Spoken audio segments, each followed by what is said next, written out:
राष्ट्रवादी काँग्रेस शरद पवार गट पक्षाचे माजी आमदार आणि माजी मंत्री प्राजक्त तनपुरे यांनी आज भारतीय जनता पक्षात प्रवेश केला आहे. आता तनपुरे यांना अहिल्यानगरमधून विधान परिषदेची उमेदवारी मिळण्याची शक्यता आहे. महत्त्वाची बाब म्हणजे प्राजक्त तनपुरे हे राष्ट्रवादी शरद पवार पक्षाचे ज्येष्ठ नेते जयंत पाटील यांचे भाचे आहेत. तनपुरे यांनी हा निर्णय अत्यंत विचारपूर्वक आणि कार्यकर्त्यांशी चर्चा करून घेतल्याचे म्हटले आहे. प्राजक्त तनपुरे यांच्या अनेक पदाधिकाऱ्यांनी आज भाजपाचा झेंडा हाती घेतला. प्राजक्त तनपुरे यांचा भाजपमध्ये प्रवेश. प्राजक्त तनपुरे हे राष्ट्रवादी काँग्रेस पक्षाचे ज्येष्ठ नेते जयंत पाटील यांचे भाचे आहेत.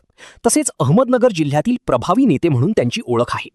राहुरी विधानसभा पोटनिवडणुकीच्या काळात त्यांनी माघार घेतल्यानंतर त्यांच्या भाजप प्रवेशाच्या चर्चांना सुरुवात झाली होती. आज अखेर त्यांनी भाजपमध्ये पक्षप्रवेश केला आहे. त्यांच्यासह असंख्य कार्यकर्त्यांनीही प्रदेशाध्यक्ष रवींद्र चव्हाण यांच्या उपस्थितीत भाजपाचा झेंडा हाती घेतला. आता त्यांना विधान परिषदेची उमेदवारी जाहीर होण्याची शक्यता आहे. काय म्हणाले जयंत पाटील? प्राजक्त तनपुरे यांच्या भाजप प्रवेशावर बोलताना जयंत पाटील यांनी म्हटले की त्यांचा भाजप प्रवेश झाल्याचं मी काही वेळापूर्वी ऐकलं. माझा आणि त्यांचा काही संपर्क झालेला नाही. त्यांनी भाजपमध्ये प्रवेश करणं आमच्यासाठी धक्कादायक आहे.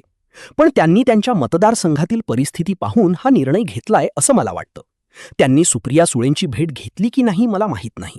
मी त्यांना संपर्क केलेला नाही. प्राजक्त तनपुरे यांनी प्रवेशावर काय म्हटले? प्राजक्त तनपुरे यांनी भाजप प्रवेशावर बोलताना म्हटले की आज मी भाजपमध्ये प्रवेश करत आहे.